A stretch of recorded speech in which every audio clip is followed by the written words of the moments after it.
ශ්‍රද්ධා සම්පන්න කාරුණික පින්නතුනි හැම කෙනෙක්ම උතුම් සද්ධර්ම ශ්‍රවණයට සූදානම් වන මොහොත ලෝතර සම්මා සම්බුදුරජාණන් වහන්සේ දේශනා කළ ඒ උතුම් සද්ධර්ම සාගරයෙන් සල්පයක් නමුත් හැමදෙනාම මේ මොහොතේදී ශ්‍රවණය කරගන්නට සූදානම් වන්නේ බුදුරජාණන් වහන්සේ දේශනා කළ ඒ උතුම් ධර්මය මෙලොව යහපත පිණිසත් උතුම් වූ නිර්වාණය ලබා ගැනීම සඳහා හේතු වන විශිෂ්ටම දර්ශනයක්. සියලු ආකාරයෙන් සත්‍යය සියලු දුක කෙලවර කරනවා නම් ඒ සියලු දුක කෙලවර කරන්නට පුළුවන්කම තියෙන්නේ භාග්‍යතුන් වහන්සේ දේශනා කළ මේ උතුම් සද්ධර්මය අවබෝධ කිරීමෙන් පමණයි. ඒ සද්ධර්මයේ පිළිබඳව අපි සාකච්ඡා කරනකොට විවිධ මාතෘකා ඔස්සේ ඒ ධර්ම කාරණා පිළිබඳව තේරුම් ගන්නට උත්සාහවත් වෙනවා. ඒ විවිධ මාතෘකා ඔස්සේ මේ ධර්ම කාරණාවන් පිළිබඳව අපි තේරුම් ගන්නට උත්සාහවත් වනකොට අපි ඒකට උපයෝගී කරගන්නවා බුදුරජාණන් වහන්සේ විසින් ශ්‍රී මුඛයෙන් දේශනා කොට වදාළ ඒ උතුම් දහම් පදත් එදා මහා ශ්‍රාවකයන් වහන්සේලා විසින් විවරණය කරන්නට යෙදුණු ඒ ශ්‍රාවක භාෂිත ගණයෙහිලා සැලකෙන නමුත් අපි බුද්ධ වචනයේම ලෙස සලකන ඒ උතුම් ධර්ම කාරණාත්. ඉතින් අපි සාකච්ඡා කරන්නේ ඒ ශ්‍රාවක භාෂිත ලෙස සැලකෙන නොයසේනම් බුදුරජාණන් වහන්සේ දේශනා කළ ඒ ණය ක්‍රමය අත්මහැර මහා ශ්‍රාවකයන් වහන්සේ නමක් දේශනා කළ ඒ උතුම් ධර්ම කාරණාවන්. ඒ තමයි පටිසම්භිදා මග්ග ප්‍රකරණය ආශ්‍රය කරගෙන අපේ ජීවිතයේ අපි භාවනාව කියන කාරණාව සකස් කරගන්නේ කොහොමද? එහෙම නැත්නම් අපේ දර්ශනය ඍජු භාවයට පමුණවා ගන්නට අපි කටයුතු කළ යුත්තේ කොහොමද? මේ ආදී කරුණු වලට ඊටාම වැදගත් දහම් කරුණු රාශියක් තමයි අපි සාකච්ඡා කරමින් ඉන්නේ. එතනදී අපි වස්තුනානත්ත් ඥානය පිළිබඳව සාකච්ඡා කළා සම්පූර්ණ වශයෙන්ම. එතකොට වස්තුනානත්ත් ඥානය කියලා කියනකොට අපි හඳුනාගත්ත වස්තු කියලා කියනකොට ඇස, කන, නාසය, දිව, ශරීරය, මනස, නැතිනම් චක්කු, සෝත, ගහන, જીවහා, කාය, මන කියන මේ වස්තු කරගෙන මේ පවතින හිත. නැතිනම් මේ වස්තුන්ගේ හට ගැනීම සිද්ධ වෙන්නේ කොහොමද කියන එක පිළිබඳව නිවැරදිව අපි ව්‍යවස්ථාපනය කරන්නේ කොහොමද කියන කරුණ තමයි අපි එතනදී වැඩි දුරටත් පැහැදිලි කරගන්නට යෙදුනේ. ඉතින් ඒ කාරණා ටික පිළිබඳව අපි පැහැදිලි කරගන්නවා වගේම අපිට දෙවනුවට වඩාත් පැහැදිලි කරගන්නට පුළුවන් ඊළඟ කාරණා ටික අපිට දකින්නට පුළුවන්කම තියෙනවා ගෝචර නානත්ත් ඥානය පිළිබඳව විග්‍රහ කර ගැනීමේදී. කියන්නේ වස්තුනානත්ත් ඥානයේ ළඟට අපිට දකින්නට පුළුවන්කම තියෙන්නේ ගෝචර නානත්ත් ඥානය. ඒක ගෝචර නානත්ත් ඥානය කියනකොට අපි එහි ඇතුළත් වන ධර්ම කාරණා සමස්තයක් ලෙස වස්තුනානත්ත් ඥානයේදීත් බොහෝ කොට සාකච්ඡා කරන්නට යෙදුණා. නමුත් අද දවසේදී මේ සියල්ලම පොදුවේගෙන සංක්ෂිප්ත විවරණයක් විදිහට මේ කාරණා ටික පිළිබඳව අපි මෙතනදී සාකච්ඡා කරන්නට බලාපොරොත්තු වෙන්නේ. ගෝචරයයි කියනකොට අර ආධ්‍යාත්මික ආයතනයන්ට නැතිනම් ආධ්‍යාත්මික වස්තුන්ට ගෝචර වෙන දේ නැතිනම් විෂය වෙන දේ නැතිනම් ඒට හසු වෙන දේ තමයි මෙතනදී කතා කරන්නේ. ඒ කියන්නේ ගොදුරක් කියන්නේ අපි දන්නවා යම් කිසි විදිහකින් ඒක හසු කර ගැනීමකට ලක් වෙනවා. එතකොට දැන් ආධ්‍යාත්මික ආයතනයෙන් ගෝචර කරගන්නවා බාහිර ආයතනය. එතකොට මේ ආධ්‍යාත්මික සහ බාහිර ආයතන කියලත් මේක අපි වෙනස් පැත්තකින් වෙනස් නම් වලින් මේ කරුණ පිළිබඳව අපි හඳුන්වනවා. එතකොට පින්නතුනේ අපිට දකින්න පුළුවන්කම තියෙනවා බාහිර ආයතනය කියලා කියන්නේ මොකක්ද කියලා. එතකොට බාහිර ආයතන කියලා කියනකොට අපි දන්නවා රූප, ශබ්ද, ගන්ධ, රස, ස්පර්ශ කියන මේ දේවල් තමයි බාහිර ආයතන කියලා කියන්නේ. එතකොට මෙන්න මේ බාහිර ධර්මයන් පිළිබඳව ව්‍යවස්ථාපනය කරන ප්‍රඥාවට තමයි ගෝචර නානත්ත් ඥානය කියලා කියන්නේ. එතකොට බාහිර ධර්මයන් පිළිබඳව ව්‍යවස්ථාපනය කරන නුවණට. ඒකට දැන් කතම් බහිද්දා වවත්තානේ පඤ්ඤා ගෝචරණානත්තේ ඥානං කොහොමද බාහිර තියෙන දේවල් ව්‍යවස්ථාපනය කරගන්නේ? කොහොමද අපි මේ පිළිබඳව නිවැරදි ලෙස මානසිකාරයේ පවත්වන්නේ? මේක තමයි තාම වැදගත්ම දේ බවට පත් වෙන්නේ. ඒ කියන්නේ බාහිර රූපාදී ආයතනයන් පිළිබඳව නැතිනම් රූපාදී ධර්මයන් පිළිබඳව අපි කොහොමද නිවැරදිව ව්‍යවස්ථාපනය කරගන්නේ? මේ කරුණ අපි තේරුම් ගැනීම ඉතාම වැදගත් වෙනවා. ඒකට දැන් එකින් එකට අපිට මේ පිළිබඳව බොහෝ කොට සාකච්ඡා කරන්නට පුළුවන්කම තිබෙනවා. නමුත් අපි වඩාත් මේ පිළිබඳව පැහැදිලි කරගන්නට යෙදුනා ගෝචරණානත්තේ ඥානය කතා කරන්නට පෙර කතා කරපු නිසා වස්තුනානත්ත ඥානය. ඒ නිසා එතනදී අපි ගොඩක් මේට අදාළ විස්තරත් ගොඩාක් අපි කතා කළා. ඉතින් මෙන්න මේ අද දවසේදී කතා කරන මේ කොටසදී අපිට එහි මතකයක් සමගම අපි නැවත පොදුවේ අරගෙන පුංචි ලක්ෂණ ටිකක් අපි විශේෂ කරගෙන කතා කරන්නටයි සූදානම් වන්නේ. කතං රූපේ බහිද්ධාව වත්තේති කොහොමද රූපේ බාහිර ධර්මයක් හැටියට ව්‍යවස්ථාපනය කරගන්නේ? රූපා අවිද්‍යා සම්භූතාති වවත්තේති රූපය අවිද්‍යා සම්භූතයි කියලා ව්‍යවස්ථාපනය කරනවා. රූපා තණ්හා සම්භූතාති වවත්තේති රූපය තණ්හා සම්භූතයි කියලා ව්‍යවස්ථාපනය කරනවා. රූපා කම්ම සම්භූතාති වවත්තේති රූප කර්ම සම්භූතයි කියලා ව්‍යවස්ථාපනය කරනවා. රූපා ආහාර සම්භූතාති වවත්තේති රූපය ආහාර සම්භූතයි කියලා ව්‍යවස්ථාපනය කරනවා. රූපා චතුර්ණං මහ භූතානං උපාදායාති වවත්තේති රූප සතර මහා ධාතුව නිසා පවස්නා උපාදාය රූපයයි කියලා ව්‍යවස්ථාපනය කරනවා. රූපා uppannāti වවත්තේති රූප uppන්න ධර්මයෝ කියලා ව්‍යවස්ථාපනය කරනවා. ඒ වගේම රූපා සමුදාගතාති වවත්තේති රූපය සමුදාගත ධර්මයක්. සකස් වී පැමිණි හේතු නිසා සකස් වන ධර්මයක් කියලා ව්‍යවස්ථාපනය කරගන්නවා. රූපා අහුත්වා සම්භූතං රූප නොවි හටගත්ත හුත්වාන භවිස්සන්තිටි වී වර්තමානයේහි හටගෙන අනාගතයට න භවිස්සන්ති නොවන්නේ යයි ව්‍යවස්ථාපනය කරනවා. රූපේ අන්තවන්තෝ වවත්තේති රූපය අන්තවද්දයක් රූපයක කෙලවරක් හැටියට ව්‍යවස්ථාපනය කරනවා. රූපා අද්වා අසස්සතා විපරිණාම ධම්ම රූපය අද්වයි අශාස්වතයි විපරිණාම ධර්මයි කියලා රූපේ පිළිබඳව ව්‍යවස්ථාපනය කරනවා. ඒ වගේම රූපා අනිත්‍ය රූපය අනිත්‍ය ධර්මය. ඒ වගේම රූපා සංඛතා රූප සංඛත ධර්මය. පටිච්ච සමුප්පන්න රූප පටිච්ච සමුප්පන්නයි. ඒ වගේම කය ධම්මා වය ධම්මා විරාග ධම්මා නිරෝධ ධම්මාති වත්තේති. රූප කය ධම්ම වය ධම්ම විරාග ධම්ම නිරෝධ ධර්මයන්ගෙන් යුක්ත වූවා. මෙන්න මේ විදිහට තමයි රූපය ආධ්‍යාත්මිකයි කියලා ව්‍යවස්ථාපනය කරන්නේ. මේක හිතලා බලන්නකො පින්නතොයි අපූර්ව විග්‍රහයක් නේ. ඊටාම ලස්සන, ඊටාම අපූර්ව ධර්ම විග්‍රහයක් තමයි මේ සිදු කරන ධර්ම විග්‍රහය. ඇයි මේ රූපය බාහිරයි කියලා ව්‍යවස්ථාපනය කරන්නට ගිහිල්ලා අපි මේ ව්‍යවස්ථාපනය කරන්නේ අර ආධ්‍යාත්මික ධර්ම ගැන කතා කරපු දේවල්නේ. දැන් රූපේ බාහිරයි කියලා ව්‍යවස්ථාපනය කරන හැටි ගැනනේ අපි කතා කරන්නේ මේ. ඒකනේ කතම් බහිද්ධාව වත්තානේ පඤ්ඤා කියලා. කොහොමද බාහිර ධර්ම හැටියට ව්‍යවස්ථාපනය කරන්නේ කියලා නේ මේක විග්‍රහ කරන්නට මේ නිර්දේශ සපයන්නට පටන් ගත්තේ. එතකොට දැන් ආධ්‍යාත්මිකයි කියලා ව්‍යවස්ථාපනය කර ගැනීම සඳහා තබපු නිර්දේශ පාඨයන්ම ඇස ආධ්‍යාත්මිකයි කියන්නට හේතු වූ පදනම් වූ කරුණුම රූපය බාහිරයි කියන්නට පදනම් කරගන්නවා. දැන් එතකොට මේ මොකද්ද මෙතන තියෙන හේතුව? මෙතනදී මොකද්ද මේ සඳහා තියෙන ප්‍රධානම හේතුව? එකම කරුණු ටික පදනම් කරගෙන එකක් ආධ්‍යාත්මිකයි කියන එකක් බාහිරයි කියලා කියනවා. අන්න ඒක අපි තේරුම් ගන්නට අවශ්‍යයි. එතකොට දැන් මේ එකම අවිද්‍යාව, තණ්හාව, කර්මය, ආහාර, ඒ වගේම ඒ අනිකුත් සියලුම ලක්ෂණයන් අපි රූපේ ව්‍යවස්ථාපනය කිරීම සඳහා භාවිත කරන්න පින්නතුනේ වෙන හේතුවක් නිසා නෙමෙයි.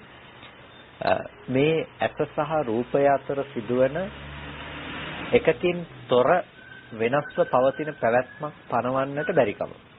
ඒ කියන්නේ දැන් ඇහැ නැතුව රූපය පනවන්නට පුළුවන් කමකුත් නැහැ. රූපය නැතිව ඇසේ පැනවීමක් කරන්නට පුළුවන් කමකුත් නැහැ. එතකොට ඇස තිබුණොත් තමයි රූපයෙහි පැනවීම කරන්නේ. රූපය තිබුණොත් තමයි ඇසේ පැනවීම කරන්නේ. එතකොට මේ දෙක අන්‍යෝන්‍ය වශයෙන් සිදු කරන පැනවීමක්. එකකට එකක් විශේෂ කරලා කරන්නට පුළුවන් කමක් නැත්තේ නෑ. එකකට එකක් තනියම පවතින්නට එකක් විතරක් තියෙන්නට පුළුවන් කමක් නැත්තේ නෑ. රූප පේන්නේ නැතුව ඇහැ තියෙන්න පුළුවන් කමකුත් නෑ. ඇස් පේන්නේ නැතුව රූප තියෙන්න පුළුවන් කමකුත් නෑ. එතකොට මහා ශ්‍රාවකයන් වහන්සේලා විසින් තබපු ඒ දහම් ණය ක්‍රමයේ පිළිබඳව අපි විමසා බලමු. නැත්නම් සරියුත්තරුන් වහන්සේ විසින් විග්‍රහ කරන්නට යෙදුණු ඒ උතුම් කරුණ පිළිබඳව අපි මෙතනදී විමසා බලනකොට අපිට දකින්නට පුළුවන්කම තියෙනවා. ඊටමත් අපූර්ව දර්ශනයක්. ඒ තමයි දැන් මේ ආයතන ලෝකය ගොඩනැගෙන්නේ උත්පන්නව මිසක අනුත්පන්නව නොවන බව. එකකින් එකක් තොරව දකින්නට පුළුවන් කමක් නැති බව. මේ ආදී ලක්ෂණ තමයි අපිට මේ ධර්මයන් පිළිබඳව ව්‍යවස්ථාපනය කිරීම තුළ තේරුම් ගන්නට පුළුවන්කම තියෙන්නේ. එතකොට දැන් රූපං අවිජ්ජා සම්භූතාති වවත්තේති කියනකොට රූප අවිද්‍යා සම්භූතයි කියලා කියනකොට ඒ සෑම තැනකම කියන්න පින්නතුනේ මේ භෞතික පවතින රූප කලාප නැතිනම් මේ රූප ධර්මයෝ අවිද්‍යාව නිසා හටගත්තා කියන එක නෙමෙයි. ඒක අවිද්‍යාව නිසා හට ගන්න පුළුවන් කමක් නැහැනේ. දැන් හිතන්නකෝ ගහක් කොළක් කොහොමද අවිද්‍යාව නිසා හටගන්නේ කියලා. ඒ කියන්නේ වස්තු විදිහට අපි දැන් ප්‍රඥප්ති විදිහට කතා කරන්න වෙනවා. ඒකට දැන් එළියේ තියෙන ඔය ගහක ගලක ඔය වගේ තියෙන තැනක ඒ මහා සතර මහා ධාතුවක් තියෙනවා නම් ඒ සතර මහා ධාතුව එතන යම් වර්ණයක් තියෙනවා නම් ඒ වර්ණය ඒක කොහොමද අවිද්‍යාව සම්භූත උනේ? ඉතින් එහෙම වුණාම අපි රූප අවිද්‍යා සම්භූතයි කියලා කතා කරන්නට පුළුවන්ද කියන එක කෙනෙකුට හිතෙන්නට පුළුවන්කම තියෙනවා. පින්නතුනේ රූප අවිද්‍යා සම්භූතං කියලා කියන්නේ අවිද්‍යාවෙන් සකස් වුණ අවිද්‍යාවෙන් හටගත්ත දේ කියලා කියන්නේ මේ බාහිර පවතින මේ විදිහේ රූප අපිට තියෙනවා කියලා අපි ඔය හිතන අපි දැනගන්න රූප ඒ සියල්ලටම පදනම උනේ අවිද්‍යාව කියන එකෙන් නෙමෙයි. යම්කිසි විදිහකින් ඒ රූපය අද දවසේදී ගෝචර කරගන්නට හේතු වුණා මේ ඇසේ සකස් වීම. ඒ නිසා අපි ආධ්‍යාත්මික වස්තු පිළිබඳව කතා කරනකොට එතන අවිද්‍යාවේ තියෙන උපයුක්ත භාවය සාකච්ඡා කළා. ඒ කියන්නේ දැන් අවිද්‍යාව නිසා තමයි විඥාණය නාම රූපයකට බැසගන්නේ. කන්ති නාම රූපං කියලා කියන්නේ නාම රූපයකට මේක බැස ගන්නවා කියලා. එතකොට මේ විඥාණය මෞකුසකට පැමිණෙන්නේ අවිද්‍යාව නිසා. අවිද්‍යාව නැත්තම් ඒ විදිහට විඥාණය මෞකුසකට බැස ගැනීමක් සිද්ධ වෙන්නේ නැහැ. එතකොට ඒක අවිද්‍යාවට විතරක් කරන්න පුළුවන්ද? අවිද්‍යාවට විතරක් ඒ දේ කරන්නට පුළුවන් කමක් නැහැ. අවිද්‍යාවෙන් රැස් කරන ලද කර්මයක් තියෙන්නට අවශ්‍යයි. නැතිනම් මූලක් කෙලෙස් විදිහට අවිද්‍යාවට උපකාර කරන්නේ තණ්හාව කියන එක. එතකොට මේ තණ්හාව තිබුණොත් විතරයි කෙනෙකුට උපදින්නට පුළුවන්කම තියෙන්නේ. හැබැයි දැන් අවිද්‍යාව තියෙනවා, තණ්හාව තියෙනවා. මේ තණ්හාවයි අවිද්‍යාවයි මේ දෙකම පවතින්නට තියෙන තවත් දෙයක් තියෙනවා. ඒ තමයි කර්මය කියලා කියන්නේ. එතකොට ඒ කර්ම නිමිත්තක් ඇසුරු කරගෙනනේ අපි ප්‍රතිසන්දි වශයෙන් යන්නේ. ඒකට අන්නේ හේතුව නිසා ඒ ප්‍රතිසන්දි පැත්තෙන් උපදවන්නට හේතු තුනක් කතා කරනවා. අවිද්‍යාව, තණ්හාව, කර්මය කියන මේ හේතු ටික. එතකොට අවිද්‍යාව, තණ්හා, කර්ම. අවිද්‍යාව, තණ්හා, කර්ම කියන ටික නිසා තමයි කෙනෙක් මෞකුසකට ප්‍රතිසන්දි වශයෙන් දැසගන්නේ. එතකොට මේ මෞකුසකට ප්‍රතිසන්දි වශයෙන් දැසගන්න නිසා ඒ සෑම තැනකම ඒ විඥානයේ නාම රූපේටත් නාම රූපේ විඥානයටත් කියන එකිනෙකට ප්‍රත්‍යතාවය සිද්ධ වෙනවා. විඥානය නිසා නාම රූප සකස් වෙනවා, නැවතත් නාම රූපේ නිසාම විඥානය සකස් වෙනවා. මෙන්න මේ අන්‍යෝන්‍ය ප්‍රත්‍යතාවය සිද්ධ වෙනවා. එකිනෙකාට ප්‍රත්‍යවීම සිද්ධ වෙනවා. මේ මෞකුසකට විඥානය බැසගත්තායින් පසුව. එතකොට සිතට අනුව මේ ධර්මයන් සකස් වෙනවා. ඒ වගේ මේ ධර්මයන්ට අනුව නැවත සිත පෝෂණය වෙනවා. එතකොට මෙන්න මේ අන්‍යෝන්‍ය ප්‍රතිබද්ධතාවය නැතිනම් එකිනෙකාට උපකාර කරගන්න බව නිසා මේ කයේ වැඩිමක් පේනවා. මේ කයේ වැඩිමක් පේනවා. ඒ හිත ඇති වුණේ යම් විදිහකටද ඊට අනුරූපීව මේ කයේ වැඩිමක් පේනවා. ඒතකොට දැන් ඒ හිතේ ගතියක් තියෙනවා නම් මේ විදිහට ඇහැ හදනවා කියලා අන්නේ ඇහැ හදපු විදිහට ඇහැ හදන විදිහට තමයි පින්නතුනේ රූප දකින්නට පුළුවන්කම තියෙන්නේ. එතකොට ඔය හිතෙන් ඇසේ සකස් කිරීම වෙනස් කළොත් එහෙම අපිට පෙනෙන දේ වෙනස් විදිහට පෙනෙනවා. දැන් විඥානයේ නාම රූපයට ප්‍රත්‍ය වෙනවා කියලානේ කිව්වේ. එතකොට දැන් මේ විදිහට කයේ සැකස්මක් වෙන්නේ නැහනේ විඥානයේ පැවැත්ම නැත්තම්. එතකොට මේ විඥානයේහි පැවැත්මට අනුරූපීව තමයි අද මේ ආහාරමය දේ නැතිනම් ආහාරමය රූප කලාපයන් මේ විදිහට සකස් කරන්නේ. තව විදිහකින් කියනවා නම් මේ ආහාර සම්භූතම් කියනකොට මේ කනබන ආහාර ප්‍රත්‍යයෙන් හටගත්ත මේ රූපය මේ විදිහට සකස් කරලා තියෙන්නේ අර විඥානයේ ප්‍රත්‍යතාවයක් නිසා. එතකොට ඒ විදිහට දැන් මේ එකම ප්‍රත්‍ය කියලා නෙමෙයි අනෙක් ප්‍රත්‍ය මේ දෙක ඇතුළත් කරන්නට පුළුවන්කම තියෙනවා. එතකොට මෙන්න මේ විදිහට මේ ප්‍රත්‍යතාවය නිසා මේ ඇස අද සකස් වෙන එක වෙනස් වුණොත් ඔබට පෙනෙන රූපය වෙනස් වෙලා තියෙනවා. ඒ නිසා තමයි රූපය කියන එක පිළිබඳව අපිට කතා කරන්නට පුළුවන්කම තියෙන්නේ ප්‍රසාදයට හමු වූ රූපය කියන තැනින් මිසක ආපාතාගම වූ රූපය කියන තැනින් මිසක වෙනස් රූපයක් පිළිබඳව කතා කිරීමෙන් නෙමෙයි. එනිසා වැදගත්ම දේ තමයි මෙතනදී රූප අවිජ්ජා සම්භූතං තණ්හා සම්භූතං කම්ම සම්භූතං අවස්ථේති කියනකොට රූප අවිද්‍යා තණ්හා කර්මයන්ගෙන් හටගත්තා කියන දේ පිළිබඳව ව්‍යවස්ථාපනය කිරීමේදී අපි ඒක අර බාහිර තියෙන රූපය පැත්තට නොදා අපි දකින්නට ඕනේ රූපය කියලා අපි දැනගන්නේ බාහිර පවතින එළියේ එක දිගට තියෙන දෙයක් නෙමෙයි අපේ ඇස උපකාර කරගෙන ඇසට පැමිණෙන වර්ණ සටහන ගෝචර කරගන්න විදියට අපි හිතන දෙයක් ලෙස අපි තේරුම් ගන්නට අවශ්‍යයි. ඒ කියන්නේ අපි දකින වර්ණ රූපය බාහිර සතර මහා ධාතු වූ රූපයේහි පවතින ඇත්තම ඇත්ත වර්ණ රූපය කියන්නට පුළුවන් කමක් නැත්තේ නෑ. එතන පවතින දේමයි පේන්නේ කියන්න පුළුවන් කමක් නැත්තේ නෑ. බලන්න මේක මොනතරම් සියුම් කාරණාවක්ද කියලා. එළියේ තියෙන පෙනෙනවා කියලා අපි හිතන දේ එතන ඇත්තටම තියෙනම දේද එහෙම නැතිනම් අපිට පේන්නේ ඇසට පහළ වූ ප්‍රතිබිම්බය පිළිබඳව අපි දැනගන්නේ. වෙනතුනේ අපි දැනගන්නේ අර ඇසට ප්‍රතිබිම්බගත වූ දේ නැතිනම් ඇසට පැමිණි වර්ණ සටහන. අපි ඒකට කියන ආපාතහගම වූ රූපායතනය කියලා. ඇහැට ආපු රූපායතනය ඇහැටපත් වෙච්ච වර්ණ සටහන. එතකොට අපි දැනගන්නේ ඔය ඇහැට ආපු ඇසටපත් වූ වර්ණ රූපේ වර්ණ සටහන පිළිබඳව. එතකොට මේ වර්ණ සටහන පිළිබඳව දැනගන්න අපිට පුළුවන්කම තිබුණේ පින්නතුනේ ඇහැ හදපු මට්ටමටනේ. ඇහැ සකස් වුණ ඇහැ සකස් කළ මට්ටමට තමයි අපිට මේ වර්ණ රූපේ දැනගන්නට පුළුවන්කම තිබුණේ. එතකොට අන්න අපිට පේනවා එහෙනම් මේක අවිද්‍යාවෙන් හැදුනේ කියලා කියන එක අසාධාරණ නෑ කියලා. අවිද්‍යාවෙන් සකස් වුණා කියන එක අසාධාරණ නෑ කියලා. එතකොට මේක තණ්හාවෙන් හැදුණා කියන එක අසාධාරණ නෑ කියලා. ඇයි? මේ කතා කරන්නේ ආයතන සහගිය ධර්මයක් නිසා. බාහිර ආයතන පිළිබඳව කතා කළත් මේ කතා කරන්නේ ආධ්‍යාත්මික ආයතනයන් එක්ක. ආධ්‍යාත්මික ආයතන නැතිව අපිට මේක කතා කරන්නට පුළුවන් කමක් නැත්තේ නෑ.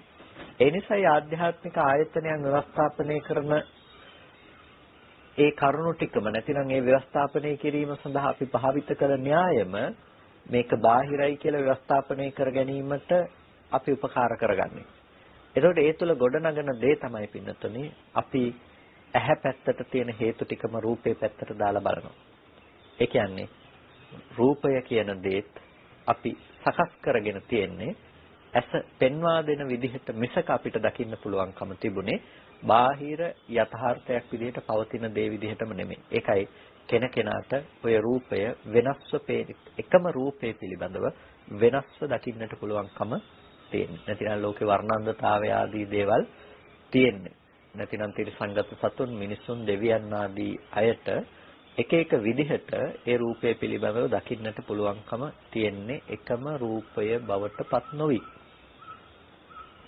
දැන් මෙන්න මේ විදිහට පින්නතුනේ අපි ව්‍යවස්ථාපනය කර ගැනීමේදී අපිට රූපය පිළිබඳව එතකොට අවබෝධයක් ඇති වෙනවා. රූපය පිළිබඳව විශාල ප්‍රඥාවක් ඇති වෙනවා. මොකද්ද රූපය පිළිබඳව ඇති වෙන අවබෝධය? නැතිනම් රූපය පිළිබඳව අපි ඇති වෙනවා කියන විශාල ප්‍රඥාව මොකද්ද? ඒ රූපය පිළිබඳව ඇති වෙන විශාල ප්‍රඥාව තමයි පින්නතුනේ මේ රූපය කියන එක ඇහැට පෙනෙන වර්ණ සටහන් මාත්‍ර වූ දෙයක්. සත්ව පුද්ගල භාවයකින් තොර හුදු චිත්‍ර මාත්‍රගත වූ දෙයක් කියලා. මේ ව්‍යවස්ථාපනය කරන්න බෑනේ පින්නතුනේ අම්මා තාත්තා ගෙවල් දොරවල් යාන වාහන කියන මට්ටමින් රූපය අල්ලගෙන ඉන්න කෙනෙකුට මේ ව්‍යවස්ථාපනය කරන්න පුළුවන් කමක් නැහැ.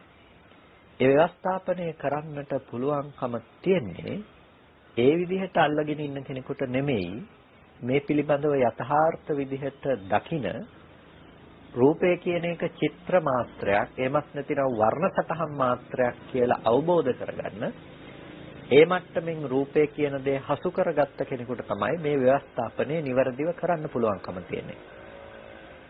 එහෙනම් අද අර රූපය පිළිබඳව අර නානත්ව සංඥාවන්ගෙන් කෙනෙකුට ඇසුරු වෙනවා නම් එයා ඉස්සෙල්ලාම කළ යුතු වෙන්නේ මොකද්ද? මේක අවිද්‍යා කර්ම ආහාර ආදී ධර්මයන්ගෙන් හටගත්තා කියන එක දකින්නට කලින් එයා කළ යුතු දේ බවට පත් වෙන්නේ රූපය කියන දේ ඉස්සෙල්ලා ප්‍රකට කරගෙන ඉන්නට අවශ්‍යයි. ඒකයි අනිත්‍ය ආදී භාවනාවන් පිළිබඳව දේශනා කරන බුදුරජාණන් වහන්සේ ඉති රූපං ඉති රූපස්ස සමුදයෝ ඉති රූපස්ස අත්ංගමෝ කියලා දේශනා කළේ. මේකයි රූපය, මේකයි රූපයේ හට ගැනීම, මේකයි රූපයේ වැයවීම. එතකොට ඉස්සලම දේශනා කළේ ඉති රූපං. මෙන්න මේක රූපය. එතකොට රූපය කියන්නේ අම්මවත් තාත්තවත්, ගෙවල් දොරවල් යාන වාහනවත් තියෙන ගස් කොළන් මිනිස්සුවත් නෙමෙයි. රූපය කියලා කියන්නේ මොකක්ද? ඇසට පෙනෙන වර්ණ සටහන් මාත්‍රයක්. සතර මහා ධාතුන් නිසා පවත්නා හුදු වර්ණ සටහන් මාත්‍රයක් රූපය කියලා කියන්නේ. අන්න ඒ රූපය අපිට ගෝචර කරගන්න පුළුවන්කම ලැබුණේ කොහොමද? ප්‍රසාදයට ආපාතාගම වූ කල්හි. ප්‍රසාදයට වර්ණ රූපේ පැමිණෙනු කල්හි කියන නුවණ අපිට එතනදී ඇති කරගන්නට පුළුවන්කම තියෙනවා. ඒකට අන්න ඒ විදිහට තමයි මේක ආධ්‍යාත්මික ධර්මයක් හැටියට ඇස පිළිබඳව ව්‍යවස්ථාපනය කරපු අපි රූපේ පිළිබඳව මේ බාහිර ව්‍යවස්ථාපනය සිද්ධ කරන්නේ. එතකොට අවිද්‍යාවෙන්, කර්මයෙන්, තණ්හාවෙන් මේක හැදුනා කියලා කියන්නේ එළියේ තියෙන රූපෙට හිතක් තිබිලා එතන අවිද්‍යාව තියෙන්න අවශ්‍ය නිසා නෙමෙයි. එළියේ තියෙන රූපේ මොකක්වත් තණ්හා කරපු නිසා නෙමෙයි. එළියේ තිබෙන රූපය කර්ම රැස් කරගත්ත නිසාත් නෙමෙයි. එහෙනම් ඇයි එහෙම කිව්වේ? ඒ රූපය ඒ විදිහට ගෝචර කරගන්නට ඇස සකස් වුනේ අවිද්‍යාව නිසා, ඇස සකස් වුනේ තණ්හාව නිසා, ඇස සකස් වුනේ කර්මය නිසා. අන්න ඒ නිසා තමයි ඒ හේතු ටික දැක්කුවේ. ඒ වගේම ආහාරජ රූපයත් උපකාර කරගෙන මේ ඇහැ සකස් වෙන්නේ. ඉතින් ආහාරජ රූපය නැතිනම් ඒ ආහාරයෙන් උපන් දේ සියුම් වෙනකොට මේ ප්‍රසාද රූපාදියත් සියුම් වෙනවනේ. ඒ කියන්නේ දෙවියන්ගේ ප්‍රසාද රූපාදිය සියුම් වෙලා තියෙන්නේ. ඒ අයගේ මට්ටමේ රූපනේ පෙනෙන්නේ. එතකොට එහෙම වෙන්නේ වුන් ගන්න ආහාරයේ ඉඳලා මේ වෙනස් බව අපිට දකින්න පුළුවන් කමක් තිබෙන නිසා. එතකොට කබලින්කාර ආහාරය කියනකොට එයාට මේ ඕජාව අටවෙනි කොට ඇති ආහාරය මේ රොඩ්ඩත් එක්ක මේ ඇඟ ඇතුළට දාගන්න අවශ්‍යතාවයක් නැහැ. එයාට පුළුවන් අර ඕජාමය ගතිය විතරක් අරගෙන යැපෙන්නට පුළුවන්කම තියෙනවා. ආහාරයේ ඕජාමය ගතියකින් විතරක් යැපෙන්න පුළුවන්කම තියෙනවා. ඒකත් කබලින්කාර ආහාර කියන ගණේටම තමයි යන්නේ. මොකද ඕජාව අටවෙනි කොට ඇති රූප කලාප සකස් කරන නිසා. එතකොට එතරම් ඒ බඳු වූ මට්ටමේ ඇහැක් හදනවා නම් ඒ ප්‍රසාදේ ඊටම සියුම් ආහාරජ රූපය අනුව නැතිනම් ආහාරයේ පදනම් කරගෙන. එතකොට දැන් අපේ මෙතන ආහාරය කියන දේ ඊටම රළු මට්ටමක ඕලාරික මට්ටමක පවතින දෙයක්. එතකොට මේ මට්ටමේ දේවල් තමයි සකස් වෙන්නේ. එතකොට අපිට පේනවා රූප පෙරෙන්නේ අපිට මේ මට්ටමේ රූපමයි. ඇස ප්‍රසාදයේ සකස් වෙන මට්ටමට අනුව තමයි අපිට රූප දකින්නට පුළුවන්කම තියෙන්නේ. ඒක හරියට ලෙන්ස් එක වෙනස් වෙනකොට අපිට පේන දේවල් වෙනස් වෙනවා වගේ. එතකොට දැන් අන්වීක්ෂගත කැමරාවක අන්වීක්ෂගත දෙයකින් පේන දේත් සාමාන්‍ය හැසට අසු වෙන දේත් එකක් නෙමෙයිනේ. ඒතකොට දැන් කෝකද ඇත්තට මෙතන තියෙන යථාර්ථය කියලා අපි කල්පනා කළොත් එහෙම අපිට එහෙම කතා කරන්නට පුළුවන් කමක් නැහැ. ඇයි? ඒක අපි දැකලා තියෙන්නේ ඒ මට්ටම් වලට සාපේක්ෂව නිසා. අන්න ඒ වගේ තමයි මේ ආහාරය නිසා ප්‍රසාදය සකස් කරන්නේ යම් විදිහකටද අපිට රූපය පෙනෙන්නේ ඒ විදිහටම තමයි. එහෙනම් රූපයට කියන්නට සුදුසුයි ආහාර සම්භූතං කියලා. ආහාරය නිසා සකස් වුණු දෙයක්. ආහාරය නිසා හැදුණු දෙයක් කියලා රූපයට කියන්නට සුදුසුයි. ඒ නිසායි රූප ආහාර සම්භූතාති වවත්තේති කියලා කිව්වේ. රූප ආහාර සම්භූතයි කියලා ව්‍යවස්ථාපනය කරනවා. ඒ වගේම රූපා චතුන්නම් මහා භූතානං උපාදායාති වවත්තේති. රූප සතර මහා ධාතුන්ගේ උපාදාය දෙයක් හැටියට ව්‍යවස්ථාපනය කරනවා. සතර මහා ධාතුව ඇහැට පේන්නේ නැහෙනේ. අපිට පඨවි ධාතුව කොයි වෙලාවකවත් ඇහැට දකින්නට පුළුවන් කමක් නැහැ. ආපෝ ධාතුව, තේජෝ ධාතුව, වායෝ ධාතුව මේ එකක්වත් අපිට ඇහැට දකින්න පුළුවන් කමක් නැහැ. දකින්න පුළුවන් එකම රූපය මොකද්ද? සනිදස්සන වෙන්නේ රූපායතනේ විතරයි. රූපායතනේ විතරයි. ඒ කියන්නේ වර්ණ රූපේ විතරයි අපිට දකින්න පුළුවන් එකම දේ බවට පත් වෙන්නේ. එතකොට මේ වර්ණ රූපේ තියෙන්නේ කොහෙද? අර මහා භූත ටික නැතුව වර්ණ රූපයක් විතරක් කියලා එකක් වෙනම තැනක තියෙනවද? දැන් මහා භූත රූප ටික නැතුව වර්ණ රූපය කියලා එකක් වෙනම පවතින්නේ නැහැ කොතනකවත්. එහෙනම් ඒ තැනක පවතින්නේ වර්ණ රූපය විතරක් නම් ඒක ලෝකේ කවදාවත් අපිට ගෝචර කරගන්න හෝ එහෙම දෙයක පැවැත්මක් ගැන කතා කරන්න නම් වෙන්නෙම නැහැ. ඒ නිසා සතර මහා ධාතුව පිළිබඳව තමයි වර්ණ රූපයක් පවතින්නේ. අන්න ඒ නිසා තමයි සතර මහා ධාතුව ඇසුරු කරගෙන පවතින නිසා මේකට උපාදාය රූප කියලා කියන්නේ. සතර මහා ධාතු නිසා පවතින රූප. එහෙමත් නැත්නම් උපාදාය රූප කියලා හඳුන්වන්නේ. ඒකට මෙන්න මේ උපාදාය රූප කියන එක යටතේ අපි රූපේ ව්‍යවස්ථාපනය කළ යුතුයි. අර අපි මුලින් කිව්වා වගේ එතකොට පින්නතුනේ අපිට රූපේ පිළිබඳව තිබුණා නම් වැරදි සහගත සංඥා සංකල්පයන් තිබුණා නම් අන්න ඒ මට්ටම අපි ඉක්මවා ගන්නට ඕනේ. කායानुපස්සනාවක් තුළ අපි හිත තබාගෙන හෝ ධාතු මනසිකාරය කිරීමකින් හෝ අපි අර නානත්ව සංඥාවන්ගෙන් හිත ගලවලා හිත ඒකත්වයකට ගැනීම තමයි මෙතනදී ප්‍රධාන වේ යුත්තේ. එතකොට අන්නේ හිත ඒකත්වයකට ගන්නකොට තමයි පින්නතුනේ අපිට එතනදී හොඳ වඩාත්ම ප්‍රකට වීමක් තියෙන්නේ මේ රූපය කියන එක හුදු වර්ණ සටහන් මාත්‍රයක් පමණයි. රූපය කියන එක හුදු වර්ණ සටහන් මාත්‍රයක් විතරයි කියන එක. අද අපිට එහෙම පේන්නේ නැහැනේ. අපිට පේන්නේ දකින්නේ තියෙන දේවල්මයි.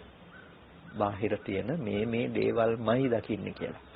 ඒක කොයි වෙලාවකවත් අපිට අර ඇහැට පේන චිත්‍රයක් විදිහට ප්‍රකට වෙලා නැහැනේ.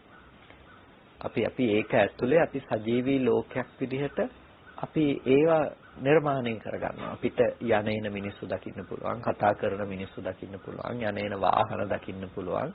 අපි මේවා සජීවී දේවල් හැටියට අපි කල්පනා කරනවා. අපි ව්‍යවස්ථාපනය කරන්නේ මේ විදිහට තමයි අද දවසේදී. අන්නේ වැරදි ව්‍යවස්ථාපනය තමයි ඉවත් කරන්නට අවශ්‍ය නිසා මේ රූප චතුර්ණම් මහා භූතානං උපාදායාති වවත්තේති කියලා කියන්නේ. සතර මහා ධාතුව නිසා පවත්නා රූපයක් හැටියට මේක ව්‍යවස්ථාපනය කරගන්නවා. එතකොට සතර මහා ධාතුව නිසා පවතින දෙයක් හැටියට මේ රූපේ පිළිබඳව කෙනෙක් හොඳ නුවණින් සම්මර්ෂණයක් කළොත් පින්නතුනේ එයාට ප්‍රකට වෙලා පේනවා මෙතන වර්ණ සටහන් මාත්‍රයක් පමණයි හටගෙන ඉතුරු නැතුව නැති උනේ. එතකොට එයාට යම් නිමිති සමුදායක් තිබ්බනම් ලෝකයේ තුල මේ අම්මා තාත්තා ගෙවල් දොරවල් යාන වාහන මේ දේවල් කියලා නිමිති සමුදායක් එළියේ තියනවා කියලා හිතාගෙන හිටියනම් එයාට පේනවා හටගෙන නිරුද්ධ වෙන වර්ණ රූපය ඇතුලේ ඒවා තියෙන්නට පුළුවන් කමක් නැත්තේ නෑ. එහෙනම් ඊට කලින් මොහොතකට කලින් පෙනුණු රූපය දැන් දකින්න පුළුවන් කමකුත් නෑ. දැන් දකින්න දේ ඉස්සරහට නැවත දකින්න පුළුවන් කමකුත් නෑ. මෙන්න මේ විදිහට පින්නතුනේ එයාට එතන තියෙන රූපායතනයේ තියෙන යථා ස්වභාවය දකින්නට පුළුවන්කම තියෙනවා. ඒ රූපායතනයේ තියෙන යථා ස්වභාවය ඒ විදිහට තේරුම් ගන්නකොට ඒ විදිහට දකින්නකොට තමයි එයාට රූපය විභූත වෙන්නේ. ඒ කියන්නේ අද එයාට මේ නිමිති ඉතුරු වෙන රූපයම් තාක් තියෙනවා නම් බාහිර ඒ නිමිති ඉතුරු වෙන රූපයට විභූත වෙනවා. එයාට දුරු වෙනවා. එයා දකින්නේ මේ වර්ණ සටහන් මාත්‍රික වූ රූපායතනයක්. එද හටගෙන ඉතුරු නැතුව නිරුද්ධ වෙන දෙයක්. ඒ විදිහට දකිනකොට පින්නතනේ රූපේ පිළිබඳව වැරදි සහගත මනසිකාර තිබුණා නම්, සංකල්පනා තිබුණා නම්, ඒ කිසිම දෙයකට ඉඩක් නැතුව එයාගේ ජීවිතේ ඒ දේවල් විභූත වෙනවා කියලා කියනවා. ඒ කියන්නේ නිරෝධයටපත් වෙනවා. රූපේ ඉක්ම වූ එක්කොට කියන්නට ඔහුට සුදුසුකම ලැබෙනවා. එනිසා තමයි රූපය කියන එක ව්‍යවස්ථාපනය කර ගැනීමේදී තාම වැදගත් වෙන්නේ මේ ව්‍යවස්ථාපනයේ චතුර්ණං මහා භූතානං උපාදායාති වවත්තේති කියන එක. එතකොට අර ඔබට අර නිමිති වලින් මිදිලා නිමිති වලින් ඉක්මලා ගිහිල්ලා ඒ නිමිති සහගත මානසිකාරයන් සම්පූර්ණම යටපත් කරලා දාලා ඔබට පුළුවන්කම තියෙන්නට ඕනේ ඒ රූපේ පිළිබඳව සතර මහා ධාතුවේ උපාදාය මාත්‍රික වූ ධර්මයක් හැටියට සතර මහා ධාතුව ඇසුරු කරගෙන පවත්වන දෙයක් හැටියට නුවණින් දකින්නට පුළුවන්කම තියෙන්නට ඕනේ. එහෙම දැක්කොත් විතරයි ඔබට එතනින් රූපයෙන් මිදීමක් තියෙන්නේ. ඒ වගේම රූපා uppannāti vavatteti රූප කියන එක uppන්න ධර්මයක්. අනුප්පන්න වූ දෙයක් නෙමෙයි. රූප කියන්නේ uppන්න ධර්මයක්. රූපා uppannāti vavatteti කියලා කියන්නේ ඒකයි. ඇස උපන් කල්හි රූපය ආපාතාගම වූ කල්හි විතරයි මේක දකින්න පුළුවන්කම තියෙන්නේ. එහෙම නැතුව ඇස නූපන් කල්හි රූප දකින්න පුළුවන් කමක් නැහැ. මේ වෙලාවේ අපිට නොපෙනෙන තැනක මොනවා තිබුණත් ඒක මේ වෙලාවේ අපිට පෙනෙන්නේ නැහැ. ඒ පෙනෙන්නේ නැත්තේ අපිට තියනවා කියලා හිතන්න පුළුවන්. කලින් දැක්ක නිමිත්තක් ගැන හිතාගෙන ඔබට පුළුවන් දැන් රුවන්වැලි සෑය තියනවා කියලා හිතන්න. හැබැයි මේ මොහොතේ තියෙන රුවන්වැලි සෑය නෙමෙයිනේ ඔබ දැන් අරමුණු කරන්න තියනවා කියලා. අර දැකපු ඇති බවට ඔබ නිමිති ඉතුරු කරගත්ත රූප සටහන තමයි ඔබ දැන් මානසිකාරය කරන්නේ. ඒ රූප නිමිත්ත මෙනෙහි කරමින් ඔබ කියන ඒ රුවන්වැලි සෑය දැන් තියනවා කියලා. හොඳයි තියෙන රුවන්වැලි සෑය දැන් බලන්න යනකොට මොකද්ද පේන්නේ? අලුතෙන්ම වර්ණ සටහනක් ඇහැට පේනවා. අලුතෙන්ම වර්ණ සටහනක් පේනකොට ඔබ සංසන්දනය කරන්නේ කොහෙන්ද? ඔබ කල්පනා කරනවා අර බලන්න ආපු රුවන්වැලි සෑය මේ තියෙන්නේ. දැන් ලෝකයේ තුල හරි තරකයක් මේක මේ තියෙන්නේ. එතකොට ඒ නිසා තමයි සමහර වෙලාවට මේ නෑ කියලා දෙන්නම් මේ කියන්නේ. මේ තියෙන්නේ හොඳ අස්පනා පිට මේ අපිට පේන්නේ. මේ අතින් අල්ලන්න පුළුවන්කම තියෙන්නේ කියලා සමහරු තර්ක කරනවා. ඇයි එහෙම තර්ක කරන්නේ? මෙන්න මේ කියන කාරණාව පිළිබඳව තියෙන අනවබෝධය නිසා. මේ කියන කාරණාව පිළිබඳව තේරුම් ගන්නට ඇති නොහැකියාව නිසා. ඒ කියන්නේ මෙතනදි කියන්නේ ඔය එළිය මොකක්වත් තියනවද නැද්ද කියන ප්‍රශ්නෙට උත්තර සැපීමක් නෙමෙයි. මේක uppන්න ධර්මයක්. uppන්නයි කියලා කියන්නේ වර්ණ රූපයක් හැම වෙලාවකදීම ඇහැට පැමිණෙන්නේ ඒ මොහොතට. ඇස ඇති කලෙහි හටගත්තා වූ වර්ණ නිමිත්ත ඇහැට පෙනෙනවා. ඒ පෙනුණු වර්ණ නිමිත්ත ආය කවදාවත් ඇහැට එන්න පුළුවන් කමක් නැහැ. අතීත වුණ විගත වුණ නිමිත්ත අපව කවදාවත් අපිට ඇහැට පේන්නේ නැහැ. යදතීතම් පහිනන්තම් කිව්ව එකයි. යමක් අතීත නම් ඒක ප්‍රහීන වෙලා ඉවරයි. අපත්තං චනන අනාගතේ පැමිණෙන්නේ නැහැ. වර්ණ රූපයේ ස්වභාවයත් ඒකම තමයි. අතීත වූ දේ ප්‍රහීන වෙලා ඉවරයි. අනාගතයට සිටී කියලා පෙනෙයි කියලා අපි හිතනවා නම් ඒ පේන දේවල් තාම පැමිණිලා නැහැ. එතකොට අපි දකින්නේ මොකද්ද? වර්තමානයේ තුල ඇස් සමුවට පැමිණෙන රූපායතන. වර්තමානයේ ඇස් සමුවට එන රූපායතනය. වර්තමානයේ මනසින් අරමුණු කරගනු ලබන රූපායතනය. රුවන්වැලි සෑය කියලා අපි අරමුණු කරන්නේ. එතකොට ධම්මායතනේ පරයාපන්නව අපි ඒ රූපායතනයක් තමයි සිහිපත් කරගන්නේ. අපි දැකපු රූප නිමිත්තක් සිහිපත් කරගන්න. එතකොට අපි ඒක තියනවා කියලා හිතනවා. ඒත් මොකක් නිසාද? දන්නේ නැහැ තමන්ගේ හිතෙන්ම සිහිපත් කළ දෙයක් කියලා දන්නේ නැහැ. දන්නේ නැති නිසා එදා ඉතුරු කරපු නිමිත්තම තවදුරටත් අසුරු කරලා තහවුරු කරලා තියනවා කියලා තියලා ඉතුරු කරලා තියනවා. ඒ නිසා තියෙන එක විඳින්න අපිට හැමදාම පුළුවන්කම තියෙනවා. ওই විදිහට තමයි පින්නතුනේ ලෝකේ හැමදේම. ඒ කියන්නේ ඔක දැන් අපි රුවන්වැලි සෑය කියන එක අරගෙන කතා කළාට ඔබට අම්මා තාත්තා යාන වාහන දුව පුතා මිල මුදල් මේ හැම තැනකටම මේ ඕකමනේ. එතකොට මේ තියෙන දේවල් එක්ක ඔබ ගත කළ ජීවිතයේ ඔබ කරපු ගියපු දේවල් ඒ දේවලුත් ඔබට තියෙනවනේ.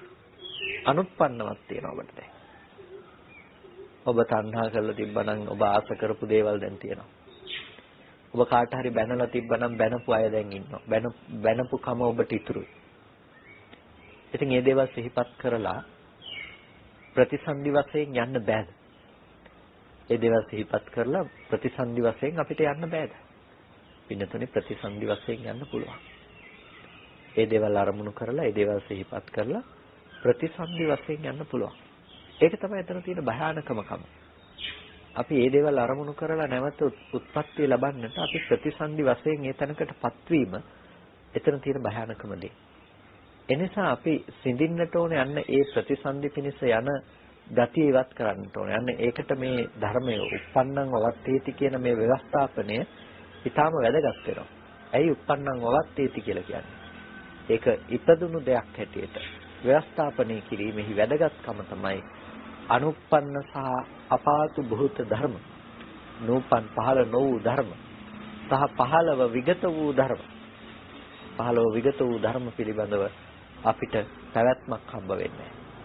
අපිට දකින්න පුළුවන්කම තියෙනවා දැන් හටගත්තු ධර්මය ඒ තැන ඉතුරු නැතුව නැති වෙලා යනවා.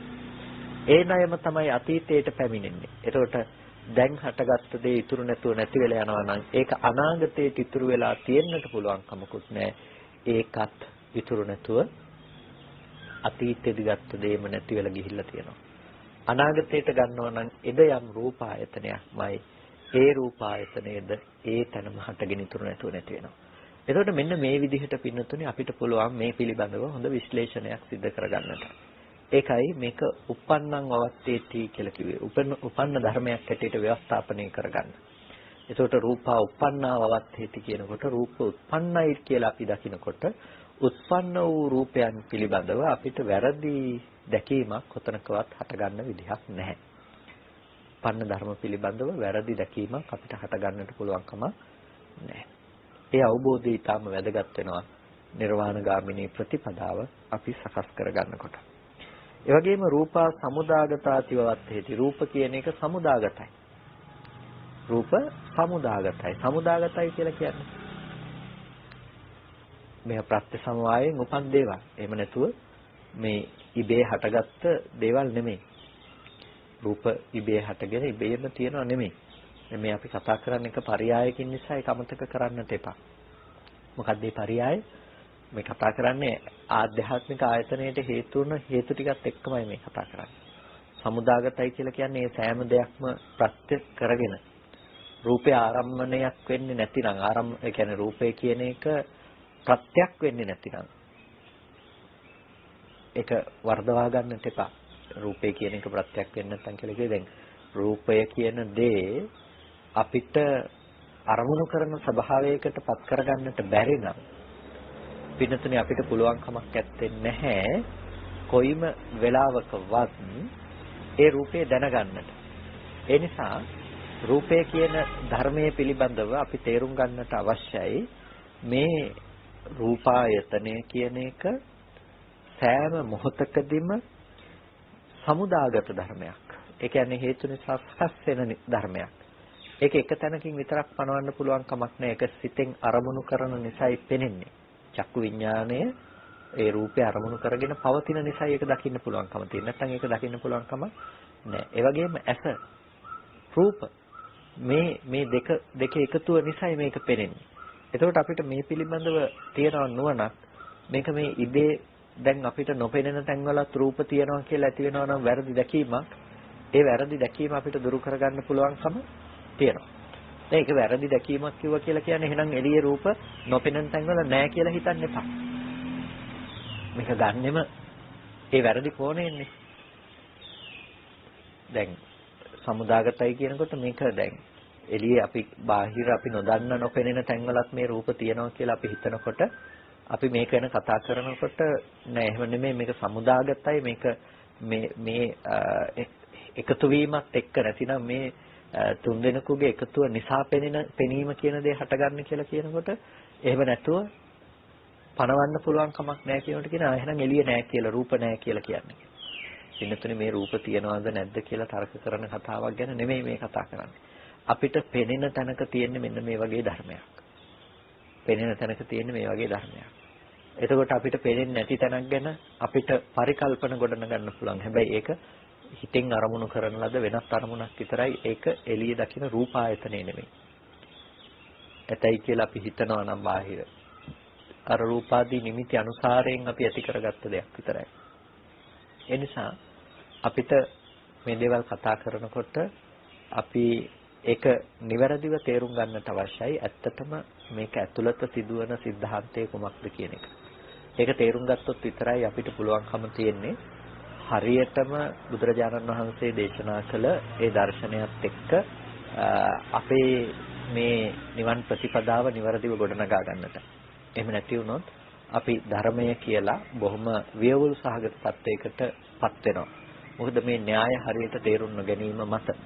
ඒ නිසා අපි තේරුම් ගන්නට ඕනේ බුදු දේශනාව තේරුම් ගන්නකොට මේ බුදුරජාණන් වහන්සේ මෙතනදී දේශනා කරන්නේ කුමන දහම් පරයයක්ද කියන එක.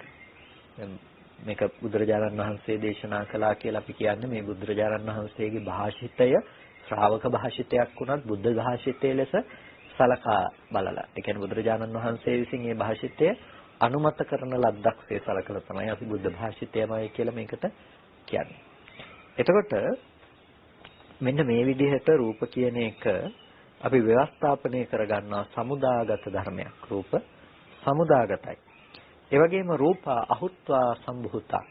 රූප කියන එක අහුත්වා සම්භූතයි. ඒ කියන්නේ අහුත්වා සම්භූතයි කියලා කියන්නේ නොවි හට ගන්නවා. ඒ වගේම හුත්වා න භවිස්සති වී අනාගතේට නොපැවත නිරුද්ධ වෙනවා. වී අනාගතේට නොපැවති නැති වෙලා යනවා. ඒක තමයි රූපයන්ගේ තියෙන ස්වභාවය. එතකොට මේ රූපයන්ගේ තියෙන අහුත්වා සම්භූත ස්වභාවය සහ වී අනාගතේට නොපවත්නා වූ ස්වභාවය අපි නිවැරදිව තේරුම් ගන්නට ඕනේ. එතකොට දැන් හුත්වා න භවිස්සති කියලා කියනවනම් වී අනාගතේට නොවන්නේය කියලා කියනවනම් මේ කතා කරන්නේ මේ භෞතිකයේ තුල ආපහු අපිට දකින්න පුළුවන් රූප තියනවා කියන එකක් නෙමෙයි. මේ කතා කරන්නේ ආයතනාගත වූ දේ පිළිබඳව. ආයතනාගත වූ රූපය පිළිබඳව තමයි පින්නතුනේ අපි මේ විදිහට මේ මානසිකාරය පවත්වන්නේ. ඒ නිසා අපි හරියට මෙතනදී විශ්ලේෂණය කරගන්නට අවශ්‍යයි අහුත්වා සම්භූතා මේ නොවි හටගත්තා වී නොවනවා කියන කාරණාව පිළිබඳව. ඒ කියන්නේ වී මත්තට නොවනවා. නොවි හටගත්තා. ඒ කියන්නේ අතීතේ ඉඳලා මෙතෙන්ට ආපු රූප ආපහු ඇත්තේ නෑ. ඒ කියන්නේ මේට මොහොතකට කලින් දැකපු එක ඔබට ආයෙ දකින්න බෑ කියන එක. ඒ වගේම මේ දකින්න දේ ඔබට අනාගතයට නැවත දකින්න පුළුවන් කමකුත් නෑ. අනාගතයට නැවත දකින්න පුළුවන් කමකුත් නෑ. ඒක අපි හරියට තේරුම් ගන්නට ඕනේනේ. දැන් මේ කියන කාරණාව සමහර වෙලාවට කෙනෙක් ප්‍රශ්න කරනවා ඇයි මෙහෙම කියන්නේ කියලා. මේ පෙර තිබෙන්නේ නොවි නිරුද්ධ වෙනවා කියලා කියන එක මේ කියන්නේ එළියේ නෑ කියලාද මේ මොකක් ගැනද මේ කතා කරන්න කියන එක ගැන බොහෝ දෙනෙක් සමහර වෙලාවට ප්‍රශ්න කරනවා සහ ඒ පිළිබඳව වැරදි විදිහට කල්පනා කරනවා වැරදි තැන්වල නතර වෙනවා. පින්නතුනි මේ කියන්නේ මේ නොවි හටගත්ත කියලා කියන්නේ මේ ඇහැට ආපු දැන් මේ රූපායතනය ගැනනේ කතා කරන්නේ. මේ ඇහැට ආපු වර්ණ රූපය කියන එක කලින් තිබිලා ආපු එකක් නෙමෙයිනේ. කලින් එහෙ සකස් වෙලා තිබිලා ඊට පස්සේ මේ ඊයේ ඉඳලා තියෙන එක මේ අද මේ පේනවා එහෙම නෙමෙයි. ඒ මොහොතටනේ අපිට ඇහැට පතිත වෙන්නේ ඒකයි නොවි හටගත්තා කියලා කියන්නේ. දැන් එතකොට දැන් පෙනුණු වර්ණ රූපය අනාගතයට ඉතුරු වෙන්නේ නැහැනේ. දැන් පෙනෙන වර්ණ රූපය අපිට ආපහු හෙට ඇවිල්ලා බලන්න පුළුවන් කමක් නැහැ. ඒක ඉතුරු වෙන්නේ ඇහැට පත්තුන ආපාතහගම වුණ වර්ණ රූපය හටගෙන ඒ මොහොතේ නැති වෙලා යනවා. ඒක තමයි ස්වභාවය. ඒක මොහොතින් මොහොත හටගෙන ඉතුරු නැතුව නැති වෙලා යන ස්වභාවයෙන් යුක්තයි. එතකොට ඒ විදිහට මොහොතින් මොහොත හටගෙන ඉතුරු නැතුව නැති වෙලා යන ස්වභාවයෙන් යුක්ත වර්ණ රූපයේ පිළිබඳව අපිට කියන්න පුළුවන් කමක් නැහැ. කලින් තිබිලා ආපු එකක් අනාගතයට මේක ඉතුරු වෙනවා කියලා. පින්නතුනේ ඕක තමයි රූපයේ තියෙන ඇත්තම ඇත්ත ස්වභාවය. එතනින් එහා දෙයක් රූපේ ආයේ නැහැ.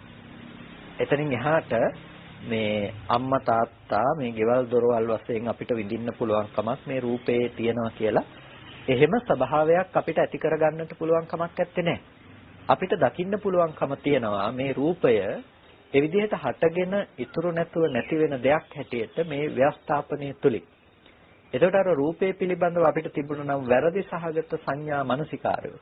රූපේ පිළිබඳව අපිට තිබුණා නම් වැරදි විදිහට ආශ්‍රව ගොඩනගා ගන්න හේතු ටික. ඒ හේතු ටික තමයි මේ විදිහට අපි අයින් කරලා දාන්නේ. එනිසා මේ ව්‍යවස්ථාපනය කිරීම තුළ අපිට රූපයේ සම්පූර්ණම ਸਰවාකාරයෙන්ම පරිඤ්ඤය භාවයට පත් වෙනවා. ඊට පස්සේ රූපේ අන්තවන්තෝ වත්තේති රූපේ අන්තවද්දයක්. මේ රූපය ඒක අන්තයක්. මේ රූපය කියලා කියන්නේ ඒක කෙලවරක්. ඒ වගේම රූප අද්දුහා මේක දිගටම තියෙනව නෙමෙයි අසස්සත අසස්සතයි. පවතින දේවල් නෙමෙයි විපරිණාම ධම්ම. විපරිණාම ධර්මයයි. නැතිනම් විපරිණාමේ වෙනස් වීම ස්වභාව කොට පවතින දෙයක්. ඊට පස්සේ අනිච්චා අනිච්චයි සංකතා හේතු නිසා සකස් වුණ දෙයක්. පටිච්ච සමුප්පන්න පටිච්ච සමුප්පන්න වූ ධර්මයක්.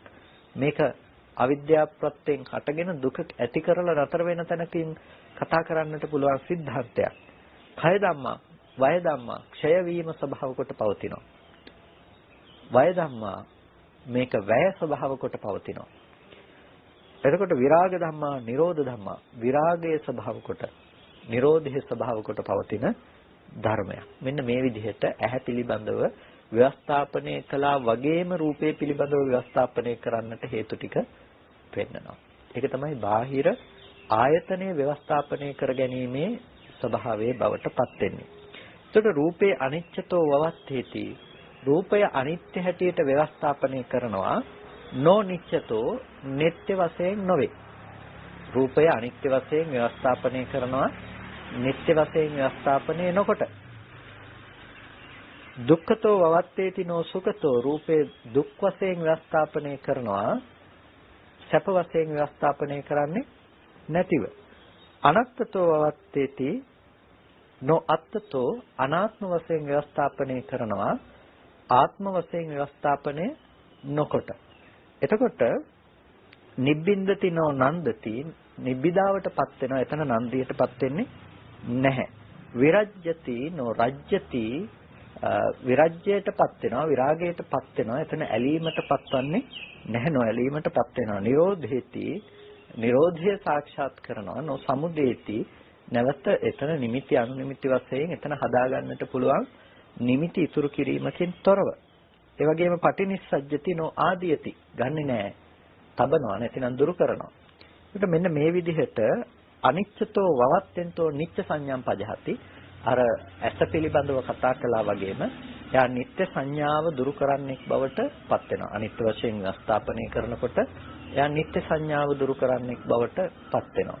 දුක් වශයෙන් ව්‍යවස්ථාපනය කරනකොට සුඛ සංඥාව දුරු කරන්නෙක් බවට පත් වෙනවා. මෙන්න මේ විදිහට එයා ඒ ව්‍යවස්ථාපනය කිරීම නිවැරදිව සිදු කරනවා. එතකොට පින්නතුනේ මේ ව්‍යවස්ථාපනය කරන එක නිවැරදිව අපි සිදු කර ගැනීම ඊටාම වැදගත් වෙනවා. අපේ ධර්ම ප්‍රතිපදාවට මොකද ආධ්‍යාත්මික සහ බාහිර ආයතන ටික නිවැරදිව ව්‍යවස්ථාපනය කර ගැනීම තුළින් විතරයි අපිට පුළුවන්කම තියෙන පින්නතුනේ අපේ ජීවිතය නිවැරදිව සකස් කර ගන්නට. එතකොට එහෙම නැති වුණොත් අපිට පුළුවන් කමක් නැත්තේ නැහැ අපේ ජීවිතය නිවැරදිව ඒ ධම්මානුධම්ම ප්‍රතිපදාව තුළ ඉදිරියට අරගෙන යන්නට අපිට පුළුවන් කමක් නැත්තේ නැහැ.